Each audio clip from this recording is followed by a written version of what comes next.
Guys, di ba nag-post ako ng video about my clocking out POV as a virtual assistant? So, after nun kasi, madami nang nag-PM sa akin at madami din nag-comment kung paano daw ba maging virtual assistant, ano daw ang qualifications, at kung saan daw mag-a-apply.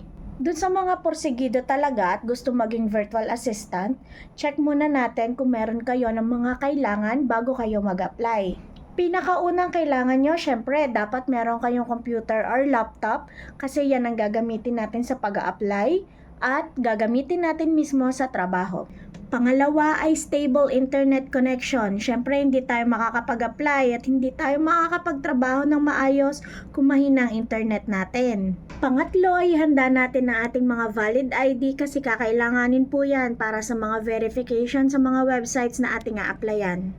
Check din natin ang sarili natin kung handa ba tayo sa pagbabago, handa ba tayo mag-work from home, at syempre kung ano ba mga skill set na may offer natin sa client.